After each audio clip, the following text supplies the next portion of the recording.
참나무를 씁니다. 그렇지 않고 내가 이제 집에서 좀 먹을 걸 해야겠다 그러면 참나무 아니고 뭐 저기 그 밤나무, 뭐 밤나무 쓰셔도 되고, 뭐 저기 그 포플러 같은 거 이제 느티나무 이런 거 쓰셔도 돼요. 다만 이제 수확량도 떨어지고 모양도 이제 최고의 품질은 안 나오고. 근데 뭐 내가 먹을 거 하는 거니까 그런 건 상관이 없을 것 같고요. 이제 참나무를 쓰시는데 참나무에도 종류가 있어요. 보시는 것처럼 우리가 제일 많이 쓰는 상수리나무, 강참나무 이게 있고요. 그 다음에 이제 신갈나무가 있고, 이제 신갈, 물참 뭐 이런 나무가 있고요. 그 다음 굴피 참나무가 있습니다. 근데 여기에서 참나무마다 종류가 있는데 이제 장단점이 있죠. 이제 그래서 그걸 보시면 이제 상수리나무 같은 경우는 뭐 이렇게 전체적인 설명이 또 있고 한데 이거를 비교해서 한 번 해본 걸로 이걸 한번 이제 자료가 있으니까 읽어보시고요. 이거 비교해서 이렇게 쓴 겁니다. 보시면 상수리나무가 우리가 일반적으로 얘기하는 참나무예요. 일반적으로 얘기하는 참나무고 도토리나무죠, 한마디로. 도토리나무 우리 산에 엄청 많잖아요. 근데 이제 문제는 많이 베서 썼기 때문에, 그렇기 때문에 이제 많이 줄었습니다. 그리고 이제 재배자들이 재배인가들이 돈 벌기 위해서 제일 많이 썼던 나무가 이 상수리 나무다 보니까 상수리 나무가 많이 줄었어요. 그리고 나무가 많다 보니까 이제 베서 쓰기만 하고 이게 그 다음에 이제 조림이나 이런 부분이 그걸 받쳐주지 못하고 하다 보니까 요즘 이제 나무가 많이 부족하죠. 거기다가 요즘 대세가 이제 표고 톱밥 재배 쪽으로 많이들 하시잖아요. 톱밥 재배를 많이 하는 이유 중에 하나가 이제 톱밥 재배는 재배 기간이 짧으니까 그렇게 많이 하시다 보니까 이제 톱밥 재배는 톱밥을 내잖아요. 이제 가루를 낸다는 거죠. 어떻게 보면 톱밥을 내는 거니까.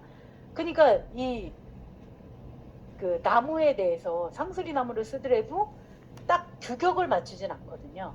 거기다 이제 톱밥을 내서 살균을 해서 물성을 약하게 해주고 뭐 이런 것들이 있다 보니까 딱 상수리 나무의 어떤 규격 뭐 이런 부분이 없거든요. 근데 이제 원목 재배는 상수리 나무면 딱 크기, 굵기, 그리고 껍질도 벗겨지면 안 되고 이런 부분이 있다 보니까 이제 이 통나무에 대한 수요가 원목만 있는 거예요. 근데 지금 다 원목 재배를 하신다. 그럼 이거 조림에 엄청 신경을 쓰겠죠. 근데 지금은 이 통나무를 쓰질 않고 가루를 내서 쓰고 하다 보니까, 그리고 이제 그 자꾸 다른 재료를 더 넣는 것들에 대한 실험들을 하고 하시다 보니까 이 통나무에 대한 수요가 없어서 이 부분에 대한 조림이 많이 줄어가지고 참나무에 대한 부족 현상이 좀 많습니다. 그래도 이제 원칙이나 이런 걸 아셔야 되니까 상수리 나무는 일반적으로 많이 쓰는 나무인데 대신에 균 배양이 조금 어려워요. 다만 균을 잘 배양시키고 하면 발생량도 많고 품질도 되게 좋습니다. 그래서 상수리 나무를 많이 선호하셨고요. 그다음 신갈이나 요 물참나무는 표피가 좀 얇아요. 얇다 보니까 버섯이 한 번에 많이 나와요. 그러니까 아까 제가 말씀드린 건 약한 쪽을 뚫고 버섯이 나온다고 했잖아요. 그러니까 너무 이제 첫 해부터 그 표피를 막 들고 나오는 거죠.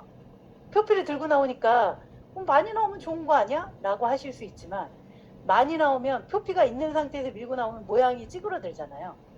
그러니까 이제 그게 좀 안 좋을 수가 있는 거죠. 그리고 이제 공간은 나무는 요만한데 버섯이 한 번에 많이 나오면 나눠 먹어야 되잖아요. 영양분을.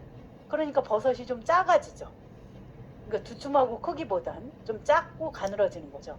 그럼 이제 품질에서 좀 떨어지고 이런 부분 때문에 이제 발생량이 많고 빨리 내기에는 좋지만 충분히 이제 재배자들이 선호하기엔 조금 어려웠던 나무.